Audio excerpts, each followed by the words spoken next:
미국엔 나스닥, 우리나라엔 코스닥이 있다면 뉴스쇼에는 뉴스닥이 있습니다. 뉴스쇼 증권시장 뉴스닥.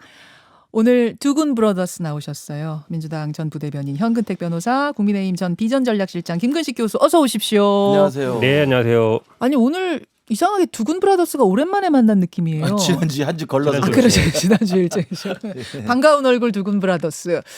두군 브라더스가 들어오시면서 같이 들고 온 따끈따끈한 여론조사 결과가 있습니다. 이게 오늘 아침 발표입니다. 조금 전에 엠바고가 풀린 여론조사 결과부터 발표하면서 두 분이랑 좀 판세 분석부터 해보죠. 유튜브와 레인보우로 그래프 보여드리겠습니다.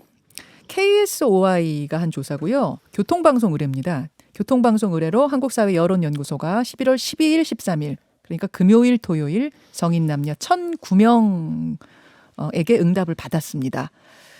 ARS 자동 응답 방식이고요. 윤석열 45.6, 이재명 32.4, 심상정 4.9, 안철수 4.0, 김동연 1.1. 자, 지지 후보 없음은 8.3이 나왔군요. 그 전주, 그러니까 지난주에 똑같은 조사를 보니까 윤석열 43이었는데 45.6으로 오른 거고 이재명 31.2였는데 32.4로 오른 겁니다. 어느 쪽부터 말씀하시겠어요? 현 변호사님. 네네. 어떻게 보세요? 뭐 어쨌든 이 컨벤션 효과를 받고 있는 거고요. 저는 아마 민주당이 굉장히 지금 위기다라고 보고 싶습니다. 왜냐하면 저도 주말에 이제 친구도 좀 만나보고 했는데 굉장히 예전에 전통적인 민주당 지지자들도 많이 흔들리고 있습니다. 그리고 그분들이 하는 얘기가 제 친구 얘기도 네. 제 주변에 자기 말고는 이재명 후보를 지지하는 사람이 한 사람도 없다는 거예요. 그 정도로 얘기할 정도로 전통적 그렇죠. 지지자였는데 그럼에도 불구하고 어떤 더 문제가 있냐면 우리 당내에는 이런 위기감이 좀 아직 부족합니다. 예, 현역 의원들이나 아니면 이 선거 선대위에도 보면 네. 실제로 여론은 굉장히 안 좋거든요. 바닥 민심 안 좋은데도 불구하고 우리 당 뭐 현역 의원들이나 아니면 선대위나 이런 분들이 그 정도의 위기감은 없는 것 같아요. 그렇습니까? 왜냐하면 뭐 180석이고 뭐 다수 있고 그다음에 윤석열 후보는 어차피 안 될 거다. 특히 뭐 부인 문제라든지 아니면 여러 가지 리스크가 있기 때문에 어떻게 저런 후보가 당선될 수 있겠느냐 이런 어쨌든 좀 아니라는 생각이 있는 것 같아요. 토론하고 이제 그렇죠.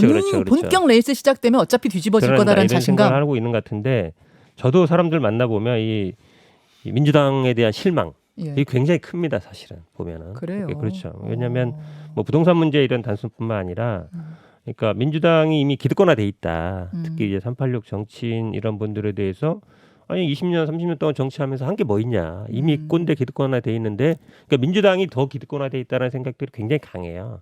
젊은 사람들이나 이런 사람들이. 근데 그런 거 잘 인정을 못 하고 있죠. 당 내에서는 캠프에서는 그렇죠. 그걸 인정 못 한다. 그러니까 결국은 제가 보기에 민주당이 얼마나 변할 수 있느냐. 네. 그러니까 민주당이 변하지 않으면 사실은 대선 만만치 않다. 저는 이렇게 보고 있어서 저는 뭐 그런 부분들을 계속 얘기하고 있습니다. 그러니까 이 여론조사 지표가 위기를 보여주고 있는데 위기를 위기로 인식 못하는 게 더 큰 위기다. 저는 이런 보고 굉장히 있습니다. 냉철한 판단하시네요. 현 변호사님은. 김근식 교수님 어떻게 보세요? 현 변호사님 판단이 정말 오랜만에 적합한 판단하신 것 같아요. 근데 그 안심하는 그럼요. 때가 또 제일 또 위험할 때거든요. 그럼요. 그러니까 여기 민주당 쪽에서는 이게 위기를 위기라고 인식 못하는 게 위기라는 아주 네. 진짜 뼈아픈 말씀하셨는데 저희는 반대로 네. 너무 일찍 샴페인을 터뜨려서 위기라고 생각을 해요. 아하. 그러니까 컨벤션 효과가 당연히 있죠. 왜냐하면 다자대결 구도에는 경선 과정에는 홍준표, 유승민, 뭐 원희룡이 다 같이 물었기 때문에 당연히 그분들이 이제 여론조사 대상에서 빠지지 않습니까? 네. 그럼 당연히 윤석열 후보로 몰리죠. 몰리는데 그것에 비하면 사실 이게 너무 높은 것도 아니에요. 어떻게 보면은 그 네 명한테 분산되어 있던 지지율이 한 명한테 옮겨가는 과정에서 이제 빠진 부분도 있기 때문에 이게 굉장히 너무 만족해하거나 오만해서는 안 된다는 생각이 들고요. 근데 캠프 안에서 조금 샴페인을 터뜨리는 기분도 있어요? 당연히 있죠. 그렇기 때문에 사실은 뭐 좀 이따 선대위 구성 이야기하겠습니다만 이게 이제 되는 쪽에 뭐 사람들 장사진을 친다고 무조건 이긴다고 생각하니까 이게 좀 치열한 모습들이 사실은 있는 거거든요. 아하. 그래서 민주당은 위기를 인식 못하는 위기라면 저희들은 너무 일찍 너무 승리를 낙관하는 게 아닌가라는 위기의식도 있고요. 그다음에 아까 말씀한 현역 의원 같은 경우는 그게 생리가 저는 비슷하다고 봐요. 임기가 의원들은 2년 반이나 남아있어요. 대선이 끝나고도. 남았죠. 그렇기 때문에 위기의식이 이렇게 일반 사람들보다 절박하지는 않죠. 그건 연하연하 저는 똑같다고 생각합니다. 그러니까 지금 현 변호사님과 김근식 교수님 두 분은 현역 의원이 아닌 상태로 지금 캠프의 일들, 후보의 일들을 돕고 계시는 분들인데 굉장히 냉철하게 두 분 다 상황 파악을 하고 계신다 이런 생각이 낙관론이 아닌 어떻게 보면은 굉장히 보수적인 입장으로 상황을 보고 계신다는 느낌이 드는데 여러분의 의견 주시고요. 우리는 그동안 상한가 하한가 발표를 해보죠. 현 변호사님.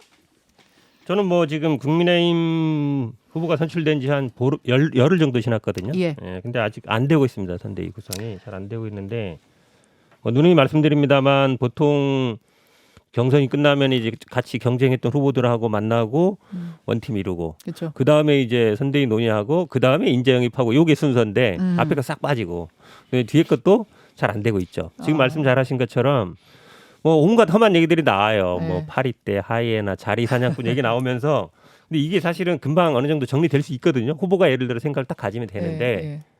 지금 몇 갈래 싸움인지 모르겠어요. 몇 갈래? 그렇죠. 왜냐하면 일단은 뭐 윤석열 후보와 김종인 비대위원장이 들어오냐 마는 것 같지만 거기에는 당연히 이제 이준석 대표라는 뭐 어쨌든 존재가 있고 그리고 뭐 어제 또 뉴스에 보니까 뭐 당무 우선권이 해석상 이게 선거 관련된 거 아니냐 이런 얘기도 있더라고요. 예전에는 그런 얘기 안 나왔어요. 정치라는 건 법으로 하는 게 아닙니다. 어찌 보면 그 현실로 하는 거거든요. 그렇죠. 규정 따지면서 하면은 복잡해져요. 규정 따지면서 하면 왜냐면 규정을 들이미는 순간 싸움이 시작되는 그렇죠. 싸움이 그렇죠. 시작되는 거예요. 그렇죠. 왜냐면 그 누가 판단해줄 사람이 없거든요. 맞아요. 네, 맞아요. 그래서 이게 제가 보기에는 만만치 않다. 당무 우선권을 왜 규정을 들이댔겠어요? 나 안 물러난다는 얘기거든요. 한마디로 얘기하면 우선권 다 못 주겠다는 얘기예요. 그 규정 엄격하게 해석하면 내가 보기에 완전히 넘어가는 건 아니에요. 거기에 또 키워드가 하나 있죠. 사무총장. 바꿀 걸까요 말 거냐. 당 사무총장이 이제 주머니를 그렇죠. 관리하는 사람 왜냐하면 아닙니까? 선거 자금이요. 한 뭐 공식 쓸 수 있는 게 한 500억, 600억, 700억 됩니다. 네. 저까지 해서. 예. 그럼 이거를 누가 지휘할 거냐 문제인데 네. 그 권한을 갖는 사람이 다 선거를 주도할 수 있어요. 근데 일단 뭐 언론의 얘기입니다만 바꿔라라고 얘기해서 뭐 이름했다라고 얘기하는데 이준석 대표는 나 그런 얘기 들은 적 없다 이러고 있으니까 저는 이 사무총장이 바뀌느냐 안 바뀌느냐가 굉장히 중요한 포인트가 될 거다라고. 그 정도로 중요해요. 사무총장. 돈 중요하죠. 푸는 문제가 선거에서 그렇게 중요해요. 누가 푸느냐가 중요해요. 당연하죠. 선거를 안 홍보비라든지 아니면 치러봐가지고 예산을 저는. 배정을 해줘야 일을 하잖아요. 예, 예. 근데 아무리 일을 열심히 하려고 해도 예. 돈이 없으면 일을 못 하고요. 가가지고 어디 뭐 숙박도 좀 해야 되고 스태프들 밥도 그렇죠. 먹어야 되고 뭐 이런 게 그런 엄청 것뿐만 많아요. 아니라 이 홍보나 예산 나가는 게 수백억 단위예요. TV 광고라든지 아니면 온라인 광고 나가는 게 네. 몇백억 단위거든요. 예. 그다음에 우리가 홍보물 나가는 것도 있고 유세차도 있고 예. 그게 몇억 단위가 아니라 몇백억 단위라는데 이거를 집행을 어떻게 할 거냐 굉장히 중요하죠. 하하. 역시 그 선거를 해보신 것처럼 잘하시네. 제가 그 사무총장이 그래서 중요하기 때문에 네. 그동안 대선 때 보면 대부분 후보의 의중을 잘 반영할 수 있는 사무총장이 선대본부장을 겸하는 게 대부분 관례였어요. 그래요. 그러니까 총괄 선대본부장이 사무총장이 겸직하는 게 관례였는데 지금 이제 김종인 총괄 선대위원장 모시는 문제와 관련해서 이 문제가 해결이 되면 네. 당연히 선대본부장이 이제 핵심적인 사무총장 역할을 하는 거거든요. 선거 기간 동안은. 그렇죠. 그렇기 때문에 이 부분을 어떻게 할 것인가를 놓고 이제 사실 물밑에서 좀 신경전이 좀 있죠. 그래서 아마 한기호 사무총장에 대한 유임을 원하는 쪽과 네. 사무총장이 좀 다른 분을 교체해 달라는 후보 측의 입장이 물밑에서 좀 조율되고 있는 게 아닌가라는 기사가 좀 나온 것 같고요. 지금 말씀하신 것처럼 당무 우선권이라는 것은 당원 당규에 명시는 되어 있는데 이 규정을 들어가지고 네가 오르니 내가 오르니 싸우기 시작하면 이건 이제 좀 힘들어집니다. 그렇죠. 그건 알아서 이제 전반적으로 당이 후보 중심으로 재편되면 자연스럽게 가는 건데 네. 그게 아니고 규정을 들이대면 아시겠지만 민주당 경선 끝나고 이 유효 투표수 맞냐 안 맞냐 규정 들이대는 순간 그 대판 싸움이 나는 거거든요. 네, 그래서 네. 그런 거 안 들이대는 게 맞고 제일 중요한 건 저는 우리 현 변호사님 걱정하는 것도 알겠는데 이준석 당대표가 지금 공식적으로 그리고 공개적으로 당무선권에 대한 해석을 놓고 이야기를 한 적은 없어요. 이제 기사가 조금씩 이제 여기저기 나오는 건데 그래서 저는 아직 그 시간이 있어서 잘 해결될 거라고 아직은 믿습니다. 제가 궁금한 건 이제 김종인 위원장의 거취가 해결이 돼야 이 모든 복잡한 것들이 네, 정리가 네. 될 것 같은데 김종인 전 비대위원장의 마음은 뭔지 그건 인터뷰를 하고도 제가 모르겠어요. 제가 말씀드릴게요 이거는. 예. 매달 하시면서 했는데 모르겠어요. 가고 싶은 마음은 꿀떡 갔죠. 명분만 만들어주면. 예전에 그 비대위자 그만두고 나올 때에도 연락해라, 전화해라, 기다리고 있다 수십 번 얘기했잖아요. 예. 이번에도 막판에 딱 이번 대선은 이재명과 윤석열이다 딱 어찌 보면 숟가락 마지막에 얹힌 거거든요. 자 역할 한 거예요. 가고 싶은 마음 꿀떡해요. 명분만 만들어주면. 근데 뭐 정권을 달라 하는 것도 아니고 어찌 보면 그냥 원통만 만들어 달라. 그러니까 사실 정권 가질 수가 없죠. 선거라는 거 후보가 갖는 거니까. 아니 전권 달란 말은 한 적이 전혀 없으시답니다. 그렇죠. 그러니까 그거 어쨌든, 요구를 한 적이 없으시대요. 정권 가질 수가 없어요. 가질 수도 없고. 원탑이 될 수도 없고 후보가 가질 하는 수 없는 거니까 걸 요구하는 분이 아니지. 그냥 형식상 명목상 요게 정권이라 써서 드리겠습니다라고만 하면 되는 거예요. 예우를 갖춰달라. 예우만 갖추면 예우 되는 갖춰달라. 건데 예. 이제 그것도 지금 못 하겠다는 거거든요. 아, 못 하겠다는 거예요? 안 되고 있는 거죠. 되고 있으면 벌써 들어갔겠죠. 그건 이제 현 변호사님의 이제 그 저기 추측인 거고. 그러니까 제가 알기로는 네, 네. 오늘 이제 10시 반에 출판 기념회 이제 이준석 대표도 오고 김종인 위원장 출판 기념회가 있습니다. 그리고 이제 윤석열 후보도 옵니다. 그래서 거기에서 이제 그 일단 회동을 하는 것이고 저는 제가 알기로는 물밑에서 주말 정도 사이에 윤석열 후보하고 김종인 위원장 사이에 선대위의 큰 대략의 틀은 저는 합의한 것으로 제가 알고 있습니다. 아 대략의 네. 틀은 나왔습니까? 그러니까 그 내용의 인선까지는 우리가 알 수가 없지만 예. 제일 중요한 게 조직도 아니겠습니까? 예. 그래서 이제 어제 나온 기사가 뭐 총괄선대본부장 대신에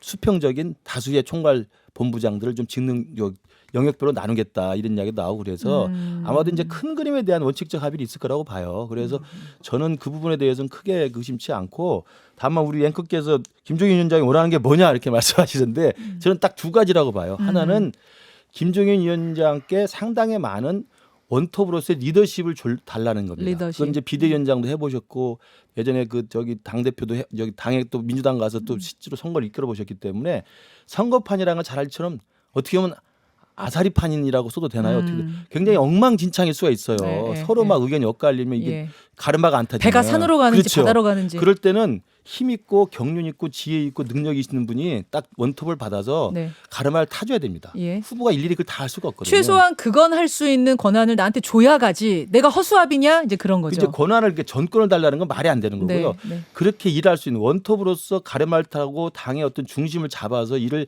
효율적으로 할 수 있는 여건을 만들어 달라는 게 분명한 이야기고. 그게 분명한 네, 이야기인데 그러면 두 캠프 번째 조건은 쪽에서는 뭐냐면 그 선대위의 노선과 관련된 거예요. 아, 노선. 선대위가 네. 이제 마지막 남은 본선까지 한 4개월 남았는데 중도 지향적이고 새 인물이고 좀 젊은 이미지로 갈 거냐 아니면 아까 제가 말씀드린 것처럼 이래나 저래나 무조건 이긴다 이길 수 있다면 이게 낙관론에 빠져버리면 그냥 이대로 가도 뭐 어떻겠느냐라는 식의 무상일주의가 있거든요. 그래서 선대위의 방향과 노선 후보의 기조와 관련돼서 이제 김종인 위원장이 자기가 생각하는 노선들이 있는 거죠. 그래요. 제가 보기엔 그런 게 아니고요. 지금 어찌 보면 지지율이 잘 나오니까 김종인 비대위원장이 필요한가라는 생각들을 하는 거예요. 캠프 핵심들이. 그렇죠. 왜냐하면 지지율이 뭐 비등비등하고 조금 뒤지거나 이러면 네. 당연히 모셔야 됩니다라는 게 우세를 하겠죠. 근데 지금은 김종인 비대위원장 굳이 필요한가? 아 이렇게 지지율이 잘 나오는데 이런 생각을 그렇죠. 한다. 그 생각을 다 하고 있는 것이고 그게 그러니까 이거만 벌써 생각할 이제 수 있다는 자리싸움 한다는 얘기가 나오는 것이고 저는 아마 김종인 비대위원장 이런 고민할 것 같아요. 왜냐하면 네. 이게 언론 보도에 나온 내용이니까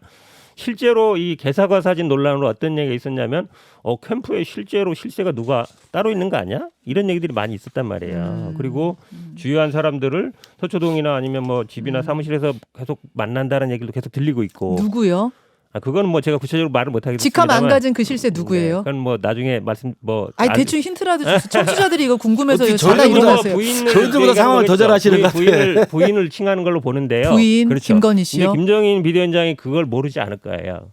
아. 이분이 워낙 정보라든지 아니면 이 여론 광량이 굉장히 민감하신 분이거든요. 네, 그럼 네. 실제로 캠프를 장악을 하려면 장악을 해서 이걸 자기를 꾸리려면 쉽게 얘기하면 공식적인 루트 말고 비공식적인 루트를 확실히 견제를 해야 돼요. 비공식. 저는 그렇게 본다 그러면 아마 윤석열 후보 부인과 이 김종인 비대위원장과의 정리 문제. 저는 아마 김종인 비대위원장 그걸 염두에 둘 거다. 만약 그렇게 안 된다면 본인이 캠프를 확실하게 장악하지 못한다고 생각할 수도 있다라고 봐요. 정말 근데 김건희 그거 우리 씨가 현 변호사님, 핵심이에요? 그건 진짜 좀 지나친 아니에요? 옵티고. 왜냐면 언론 이제 보도에 그런 얘기가 그러니까 일부 나왔잖아요. 기사가 네. 이제 그렇게 이제 네. 추측성으로 나오는데 저도 봤어요. 근데 그건 진짜 확인 안 된 겁니다, 변호사님. 안 된 거고. 아, 그거 확인 안 된 네, 거다. 그럼요. 그리고 예. 그 부인의 문제는 지금 어차피 수사를 또 받는 것도 있고 그다음 여러 가지 의혹들이 제기된 상황에서 굉장히 조심스럽고 좀 신중한 지금 태도이고요. 부인은 그럼요. 그렇기 때문에 오히려 외부나 공개적인 활동에는 어떤 비선으로서의 오해를 살 만한 그런 일체의 어떤 것은 안 할 거라고 저는 생각을 하고 안 하고 있다고 저는 알고 있습니다. 그래서 김종인 위원장과의 이 밀당 속에서 저는 부인의 어떤 그 관계는 저는 그 기사가 전 제가 볼 때 굉장히 오버라고 생각하고요. 오버다. 오히려 제가 말씀드릴 수 있는 것은 그것도 현 변호사님보다는 제가 조금 분위를 알 거 아닙니까? 제가 더 잘 알죠, 말씀드릴 수 있는 것은 당연히. 부인 문제가 아니고 아까 제가 말씀드린 것처럼 노선에 관한 거예요. 그러니까 그냥 우리 당이 이대로 가도 정권 교체 민심이 강하니까 정권 교체 민심에 그냥 언제 타기만 하면 간다. 굉장히 쉽게 생각하는 흐름이 일각에 좀 있다고 봅니다. 그러다 보니까 이 선대위가 어떻게 꾸려져서 어떻게 국민들한테 다가가고 중도층을 어떻게 우리가 흡수할 수 있고 더 많은 청년층, 더 많은 중도층, 그다음에 탈진보층 이 사람들을 우리가 모셔올 것인가에 대한 고민이 없어도 된다고 생각하는 사람들이 있다는 거예요. 저는 이제 김종인 위원장이 그 부분에 대해서 따끔하게 해주고 싶은 거지. 서초동 캠프란 말이 나와요. 그게 두 갈래인데 하나는 이제 부인과 부인의 오빠란가요? 아마 예전에 홍보 일 했던 분. 그 다음에 이제 법조 관련된 분들이 사실 중요한 의사결정을 따로 하는 게 아니냐. 그걸 이제 서초동 분들이. 캠프 이렇게 이제 명시적으로 썼던데 사실은 그게 사실은 모든 선거에 마찬가지인데요. 공식적인 캠프 말고 다른 데서 중요한 의사결정이 이루어지고 있다 그러면 이 공식 캠프에 있는 사람들이 좀 힘을 빠지죠. 이게 중요한 거는 다 이쪽으로 하면 다 글로 줄 서게 되거든요. 네. 그래서 저는 아마 김종인 비대위원장이 그런 것도 염두에 둘 거다. 그러니까 서초동 캠프를 어떻게 할 수 있겠느냐. 저는 뭐 그것도 중요한 역할을 보고 있습니다. 오늘 조직도가 진짜 나오고 김종인 위원장이 뭔가 방향을 정하느냐 안 정하느냐를 보면 되는 거거든요. 그렇죠. 보면 되는 네. 건데 아까 김근식 교수가 그러셨어요. 주말 사이에 조직도가 정리된 걸로 안다. 그거 맞습니까? 다시 한번 팩트 확인 좀 할게요. 대강의 그림 그리고 그림 나왔습니까? 그 주요 핵심 그 상층의 보직 있지 않습니까? 예. 뭐 총괄선대본부장이든 예. 등등의 중요한 보직에 대한 큰 밑그림은 서로 논의가 굉장히 진전된 것으로 된 것으로 알고 아세요? 있습니다. 네. 원톱 위원장은 맞습니까?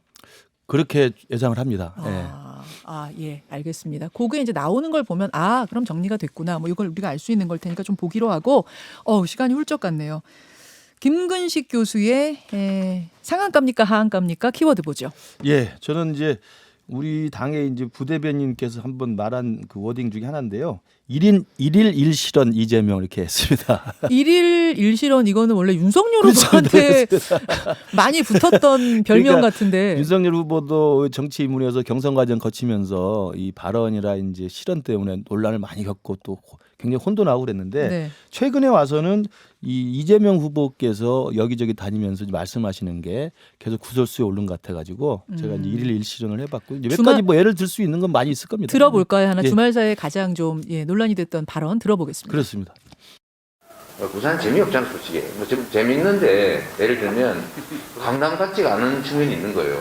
그러니까 젊은이들은 똑같은 조건이 서울로 가고 싶어요. 그러니까 그보다 더 나은 환경을 만들어야 돼요. 예를 들어 부산의 매력을 계속 키운다. 부산의 문화나 또 관광 자원이나 이거 상당히 우수하잖아요. 발전 잠재력도 높고 과거에는 이게 부산의 고객길이 고통이었지만 지금은 그게 매력이지 않습니까? 그런 점들을 잘 키워서 똑같지는 못하더라도 지금보다는 엄청난 격차가 발생하는 이거 생활 환경, 정주 환경을 개선해야 되고요. 네, 이게 부산 스타트업 청년들을 만난 자리에서 나온 발언이죠. 부산 재미없잖아요, 솔직히. 아니 재미있는데 예를 들면 강남 같지 않은 측면이 있는 거예요. 뭐 이런 발언.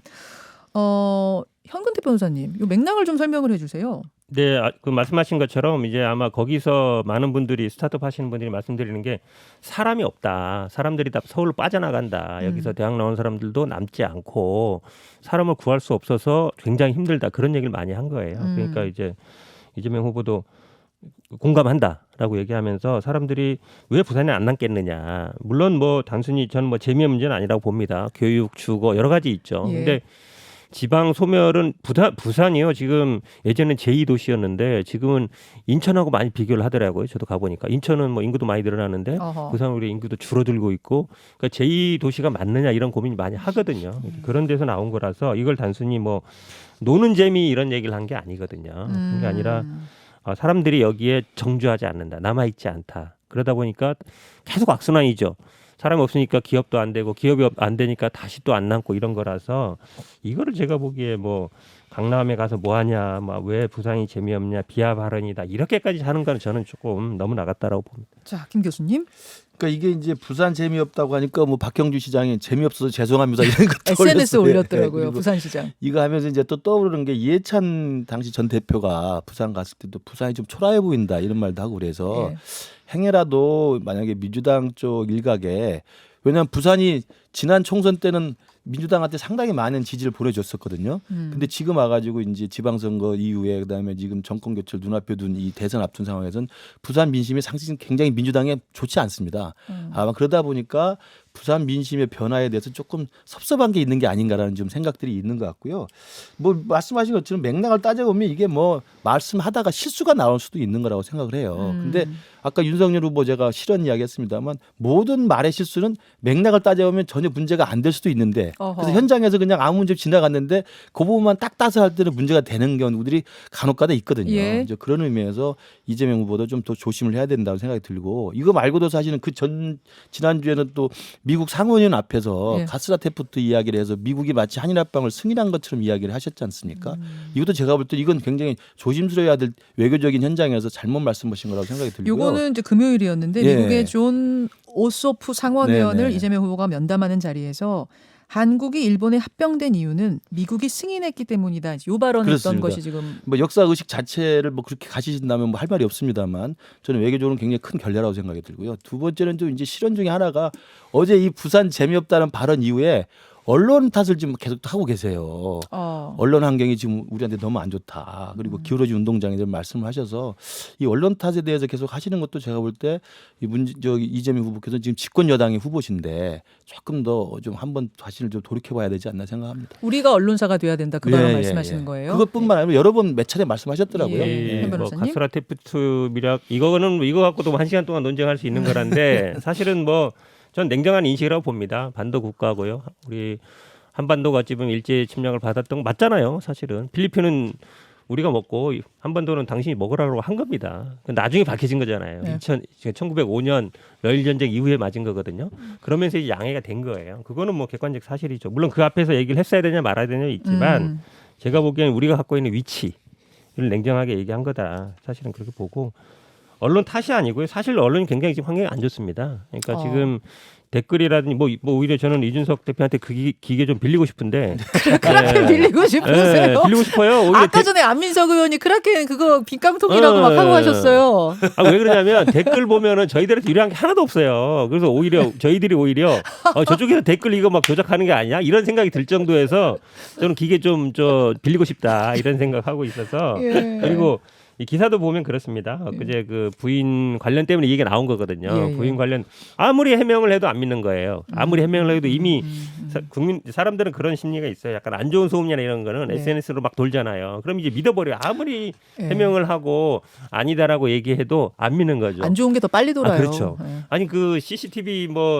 그 구급차 CCTV 공개하고 싶었겠어요. 누가 그런 사람이 어디 있겠어요.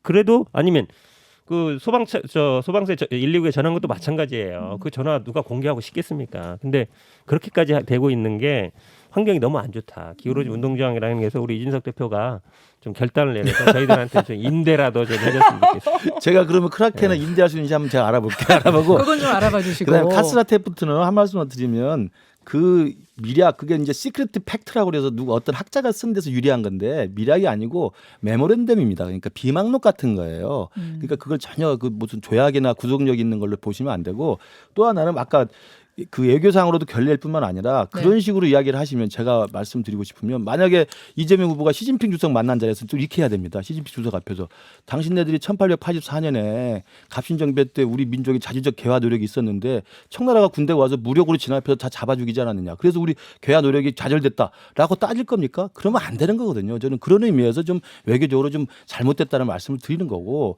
언론 환경은 저는 진짜 언론 환경인데 저도 할 말이 많은데 우리 현 변호사 알지만 우리 저랑 현 변호사 나온 어떤 방송 이런 데 댓글 한번 들어가 보세요. 네. 현 변호사 욕이 많습니까? 제 욕이 많습니까? 제 욕이 그거는 훨씬 제가 많아요. 방송을 잘해서 그런 것이고 평소에 다른 기사에 보면은요. 다른 제가 기사에 욕이 훨씬 보면은 많아. 우리 저는 당 댓글 아예 안 봐요. 욕이 제가. 굉장히 많은데 그나마 제가 잘 선방하니까 그런 게 있어요. 제가 정리해 드릴게요. 어떤 걸 보셨냐에 따라 달라요. 이제 어떤 포털 사이트, 둘이 같이 어떤 나간 게 유튜브. 많아서 예. 둘이 같이 나간 프로그램 댓글을 가끔 보면 아 여전히 역시 내가 굉장히 뭘 잘못하고 있구나 생각이 들 정도로 댓글에 보면 저희 비난하는 게 많습니다. 걱정하지 마세요. 그 왜 언론 말씀은 관계 길어지진 않지. 언론 환경이 지금 민주당에서는 민주당한테 굉장히 불리하게 기울어져 있다는 말씀이신 거고 국민의힘 보기에는 그렇지 않다는 말씀이세요. 일단 공중파 지상파 방송국을 일단 현 정권의 우호적인 분이 사장에 다 되지 않습니까? 그리고 또 종편에 대해서도 있고 그다음에 언론사는 또 신문이라는 게 있는데 신문의 역할은 많이 줄였고 그렇기 아하. 때문에 저는 기울어진 운동장이라고 보는 것은 제가 일반화의 볼 때 맞지 오류예요. 않나요? 왜냐하면 김근식 교수님에 대한 비난 댓글이 많다고 해서 국민의힘에 그랑 등치하는 건 아니고 그럼 내가 국민의힘의 뭐 잘못했어. 당대표도 아니시고 뭐 이러니까 그 특정인 개인의 문제와 당의 문제 제가 보기에 다른 거. 근데 그 부분은 진짜 어떻게 생각하세요? 사실 민주당이 꼭 이 대선 국면 아니더라도 그 전부터 언론 환경 기울어졌다 이야기를 굉장히 많이 해왔었는데 그때마다 국민의힘 쪽에서 하는 이야기는 아니 공영방송들 사장을 다 민주당에서 임명했는데 뭐가 기울어졌다는 것이냐? 지금 여당은 민주당이다. 이거 어떻게 생각하세요? 지금 공영방송보다요. 사실은 네. 포털이나 더 많이 하는 거는 신문입니다. 언론. 그러니까 기사화되는 것들이 많은데 기사화들이 되는 게 보면 그러니까 이재명 후보는 작은 실수 굉장히 크게 나오는 게 있어요. 근데 윤석열 후보는 저도 어제 이제 뭐 그 야구나 이렇게 봤는데 그 자리에서도 뭐 다리 이렇게 쫙 벌리고 있더라고요. 그럼 제가 보통 기자면 아직도 쪽볼 못 고쳤네 이런 기사 쫙 쓸 것 같은데 그런 기사 안 나와요. 아니 다리 쩍벌하는 기사 쓰는 사람이 누가 있어요? 아니죠. 왜냐하면 그게 굉장히 중요한 이슈였고 사람들이 다 관심을 이재명 후보가 쩍벌했으면 나왔을 큰일 거다. 나겠죠 당연히. 윤석열 제가 보기엔 후보기 때문에 안 바로 나왔을 나왔다. 것 같아요. 예. 그런 면에서 보면 이제 아직 이 기사 나오는 게 공평하지 않다는 얘기예요. 이재명 후보의 만약에 부산 비하 발언이 실수라고 인정을 제가 하면 똑같이 그러면 이거 왕자 논란이라든지 유장당원이라든지 뭐 여러 가지 150조 이게 다 맥락상 보면 다 실언이에요. 그러면 똑같은 거죠. 그러니까 그거 실언을 너무 키웠다는 이야기를 하는 것은 저는 윤석열 후보나 이재명 후보나 둘 다 억울한 부분이 있다고 생각하고 그러나 이제 제가 딱 이해되는 건 그건 있어요. 아까 현 변호사 말씀하신 것처럼 이번에 그 119 부인 아픈 사태 그거에 대해서는 이제 이재명 지사는 굉장히 기분이 나빴겠죠. 너무 억울하겠지. 왜냐하면 자기 부인의 문제이고 아픈 사람의 인권의 문제인데 그렇게 되니까 굉장히 아프겠지만 제가 볼 때 그건 기사로는 한 번도 나간 적이 없습니다. 전부 SNS상으로 막 돌아다녔던 거죠. 알겠습니다. 정리를 해야 되는데 제가 한 가지씩만 두 분께 좀 여쭙고 마무리를 지을게요. 오늘 아침에 세금과 관련된 이제 정책 공약들이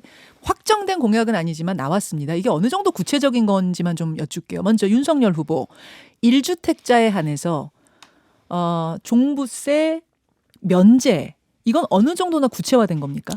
그러니까 어제 이제 페이스북에 윤 후보가 올려서 일단 논란을 일단 시작을 시켰습니다. 그러니까 이번 주에 이제 종부세 고지서가 다 날라오잖아요. 그러면 문재인 정부 하에서 부동산 값이 폭등해가지고 집 한 채 갖고 있는 사람은 자기는 아무것도 한 것도 없이 집 한 채 갖고 있었는데 정부가 잘못해서 부동산 가격이 폭등했는데 그 대가로 종부세를 뭐 거의 세금 폭탄을 받으니까 굉장히 많은 사람들이 불만이 있거든요. 그래서 저희 당은 지난 여름 때부터 전 당 차원에서 종부세 인하라든지 세금 폭탄 내려달라는 이야기를 가두 서명 운동을 많이 받았습니다. 그럼 이거는 구체화된 어느 정도 된 거군요. 그럼요. 그래서 저희들은 부동산 민심의 책임을 지고 정부가 져야 될 것을 가만히 앉아서 그냥 가격이 올린 죄밖에 없는 가격이 올라가도록 그냥 있는 죄밖에 없는 1주택자에게 너무 무리한 세금 폭탄은 굉장히 부당하다고 생각하는 거죠. 자, 민주당에서 나온 공약이 그 청년 그러니까 20대 중에 소득이 연 5천을 넘지 않는 사람에 한해선 소득세 면제. 이건 또 얼마나 구체화된 건가요? 그건 뭐 확정된 건 아니고요. 저는 조금 아직